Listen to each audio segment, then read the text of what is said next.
Hey, this is Deep and you are watching English with Deep sir। तो कैसे हैं आप सभी।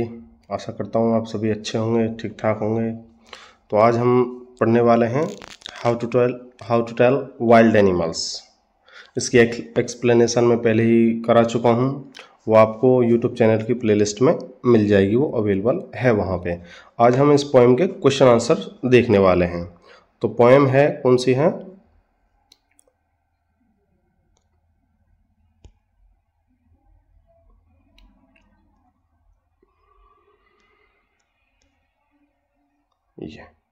ये पोएम है आपकी how to tell wild animals. तो जो बहुत ही एक अच्छे पोइट के द्वारा लिखी गई है, पोइट्स है कैरोलिन वेल्स, इनके द्वारा लिखी गई है, रचित है। इसमें जो जंगली जीव हैं, वाइल्ड एनिमल्स, उनको पहचानने के भिन्न भिन्न तरीके बताए गए हैं, हास्यप्रद तरीके हैं, उनके बारे में बातें की गई हैं। तो चलो क्वेश्चन आंसर देखते हैं। पहला जो क्वेश्चन है वो है व्हाट इज़ द थीम या central idea of this poem. कि जो कविता है आपकी how to tell wild animals, तो इसके सेंट्रल आइडिया, केंद्रीय विचार, या फिर इसकी विषय वस्तु, थीम के बारे में बताइए, क्या है वो। तो इसके बारे में देखते हैं।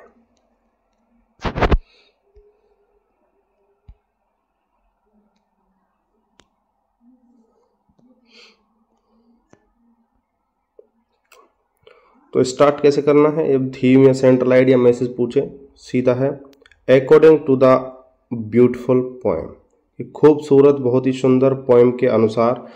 फिर पोएम का नाम how to tell wild animals, composed by, रचित है द फेमस पोइटेज, प्रसिद्ध कवियत्री के द्वारा कैरोलिन वेल्स, जिनका नाम है कैरोलिन वेल्स। तो पोइटेज हैं, आप पोइट भी लिख सकते हैं। पोइटेज लिखने में समस्या आती है या कभी आप भूल जाते हो कि पोइट लगाएं या पोइटेज लगाएं, तो दोनों के लिए पोइट चल जाता है, वो ठीक है, पोइट लगा सकते हैं, पोइट दोनों के लिए, चाहे वो पोइटेज हो, कवि हो या कवियत्री, आप पोइट इस्तेमाल कर सकते हैं। तो शुरू की लाइनें फिक्स हैं, आप ध्यान रखना है आपको कि जो पोएम का नाम होता है और पोइट का नाम सिर्फ वही चेंज करना है, बाकी का ये सेम रहने वाला है। इससे आगे देखते हैं कि है क्या इसमें। देयर आर मैनी वेज, बहुत सारे तरीके हैं, टू आइडेंटिफाई, पहचान करने के, द एनिमल्स, जानवरों को। इसमें जो जानवर दिए गए हैं, जंगली जीव, उनको पहचानने के कई सारे तरीके हैं।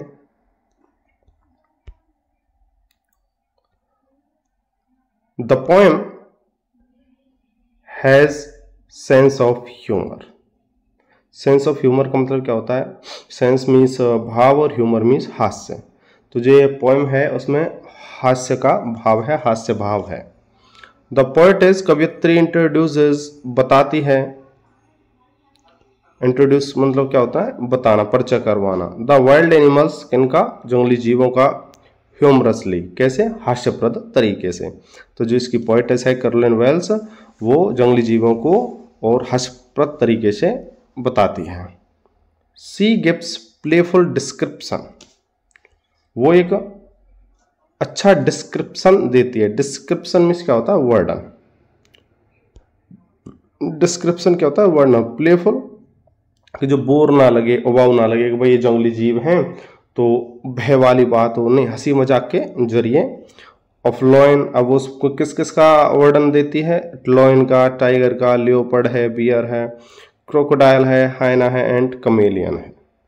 तो इन सभी जीवों के बारे में वो बड़े हास्यप्रद तरीके से बताती है, वर्णित इस कविता में करती है कैरोलिन वेल्स। बहुत ही मोस्ट इंपॉर्टेंट क्वेश्चंस होते हैं ऐसे, जो थीम पे या फिर सेंट्रल आइडिया पे आधारित होते हैं या मैसेज पे आधारित, वो बहुत ही अच्छे क्वेश्चंस होते हैं। तो आप ध्यान रखिए इसका। चलते हैं अब इसमें मेन जो लाइन है वो ये है कोट्स। कुटोज भी बोल देते हैं इसको, कोट्स भी बोल देते हैं, मतलब निचोड़ होता है। ये किसी भी पैराग्राफ हो या कुछ भी हो, कहानी हो, उसका निचोड़ होता है। We talk of wild animals, अब इसमें कहना क्या चाहते हैं हम, ये अपने अनुसार लिखी जाती है। तो we talk of wild animals, कि हम जंगली जीवों की बात करते हैं, जंगली जीवों के बारे में हम बात करते हैं, बट द वाइल्डेस्ट एनिमल, लेकिन जो सबसे ज्यादा जंगली जीव है, इज ह्यूमन नाउ, वो कौन है? मानव है।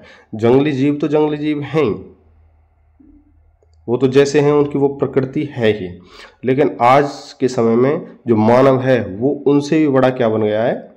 जंगली जीव बन गया है। तो ये बहुत ही पिकअप लाइन है आपके लिए। आप ऐसे लिखोगे, एग्जामिनर आपकी शुरू की 2 लाइनें चेक करेगा, जो मैंने आपको बता दी किस प्रकार से लिखनी है, इस प्रकार से लिखनी है वो, according to the beautiful poem, poem का नाम, composed by famous poet, poets, और पोएट का नाम, उसके बाद में लास्ट में ये पिकअप लाइन एक, बस मिल गए आपके 3 या 4 नंबर का जितना भी क्वेश्चन है फुल, कटने नहीं वाले हैं। फिर अगले क्वेश्चन की ओर बढ़ते हैं। What is the difference between crocodile and hyena? Crocodile क्या होता है? मगरमच्छ, और हाइना मतलब लक्कड़ बग्गा, कुत्ते जैसा होता है, थोड़ा बड़ा होता है उससे। तो इनके बीच में अंतर क्या है? According to the poem, poem के अनुसार बोथ क्रोकोडाइल एंड हाइना, के दोनों, कौन? क्रोकोडाइल और हाइना, दोनों के दोनों ही आर डेंजरस, कैसे हैं? खतरनाक हैं। कैसे जीव हैं? खतरनाक जीव हैं। डेंजरस क्या होता है? खतरनाक। Hyena has a smile on its face, hyena के चेहरे पर, लक्कड़ बग्गे के चेहरे पर क्या होती है? मुस्कान होती है, मुस्कुराहट होती है। जब भी वो शिकार करता है तो मुस्कुराते हुए आता है। वाइल, जबकि क्रोकोडाइल कम्स वीपिंग, जो क्रोकोडाइल होता है वो रोते हुए आता है, आंखों में आंसू लेके आता है। They are beast of prey, ये क्या है? जंगली शिकारी जीव हैं। अब कहते तो हैं भाई मगरमच्छ जैसे आंसू मत दिखाओ, मत बहाओ, मतलब दिखाने के और करने के कुछ और होते हैं। तो मगरमच्छ क्या करता है? वो अपने जब शिकार को अपने शिकंजे में कस लेता है तो वो रोता है, आंखों में से आंसू दिखाता है, जैसे कि उसे बहुत दुख हो रहा है। ऐसा होता कुछ नहीं है, वो उसकी प्रकृति है, नेचर है, उसका बिहेवियर है। अगले क्वेश्चन की ओर बढ़ते हैं। अगला क्वेश्चन है, how does a chameleon look in appearance? मतलब जो कमेलियन गिरगिट होता है, कमेलियन क्या होता है? गिरगिट। तो ये गिरगिट कैसा दिखता है? अपीयरेंस मतलब उसका हुलिया वगैरह जो होता है वो कैसा होता है? तो कमेलियन लुक्स लाइक अ लिजार्ड, तो कमेलियन कैसा दिखता है? एक लिजार्ड जैसा दिखता है। लिजार्ड क्या होता है? छिपकली। It is small in size, ये आकार में छोटा होता है। इट हैज नीदर ईयर्स, ना तो इसके कान होते हैं, नॉर विंग्स, ना ही इसकी पंखें होती हैं। It can change its colour, ये अपना रंग भी बदल सकता है। According to the surrounding, according to the surrounding, surrounding मतलब क्या होता है? परिवेश, जैसे परिवेश में वो होता है उसी के अनुसार वो अपना रंग बदल लेता है। तो जो गिरगिट है वो हमारे यहाँ भाषा में तो उसको क्या बोलते हैं? करकेटा बोलते हैं। आपकी भाषा में हो सकता है कुछ अलग बोलें, लेकिन वो अपने परिवेश के अनुसार, जैसे परिवेश में होता है उसी प्रकार का रंग वो रख लेता है। तो बताइए आपके यहाँ उसको क्या क्या बोलते हैं? यदि कुछ डिफरेंट बोलते हैं तो बिल्कुल कमेंट में आप बताइएगा। और मज़ा आ रहा है ना पढ़ने में? बिल्कुल आएगा ही, आप पढ़ हमारे साथ रहे हो। अगला क्वेश्चन देखेंगे, what qualities does a bear have? एक भालू में क्या गुण होते हैं? The bear is a fierce and huge animal, जो बियर होता है भालू वो एक उग्र, फियर्स क्या होता है? उग्र, एंड ह्यूज मतलब बड़ा एनिमल, जानवर होता है। इट हग्स वेरी हार्ड, ये बहुत तेज कसकर, वेरी हार्ड का मतलब बहुत कठिन होता है। यहाँ पर हम क्या कहने वाले हैं? हग्स मतलब क्या होता है? गले लगाना। तो ये बहुत कसकर गले लगाता है। टू किल इट्स एनिमी, अपने शत्रु को मारने के लिए। जब वो गले लगाता है अपने शत्रु को तो उसे मारने के लिए बहुत कसकर गले लगाता है। It is a wild beast, ये क्या है? एक जंगली जीव है। अग्रेसिव भी होता है थोड़ा सा। अगला क्वेश्चन है, what does the poet tell about a novice? या फिर नोविस को ही कहा गया है इसमें, एन एक्सपीरियंस्ड पर्सन। तो नोविस क्या होता है? एक नौसिखिया व्यक्ति, जो मतलब नया नया हो, कुछ सीख रहा हो। या फिर इनएक्सपीरियंस, जो अनुभवहीन होता है, उससे ज़्यादा कुछ अनुभव होता नहीं है, उस व्यक्ति के बारे में कभी क्या कहता है इसमें? According to the poet Carolyn Wells, poet के अनुसार, जो कौन है? कैरोलिन वेल्स, इनके अनुसार, अ नोविस आप यहाँ ए नोविस लिखिए या फिर एन एक्सपीरियंस्ड पर्सन लिख दो, कोई दिक्कत नहीं है। दोनों एक ही कैरेक्टर को डिफाइन करने के लिए यहाँ पर आए हैं। डिफाइन करना मतलब बताना।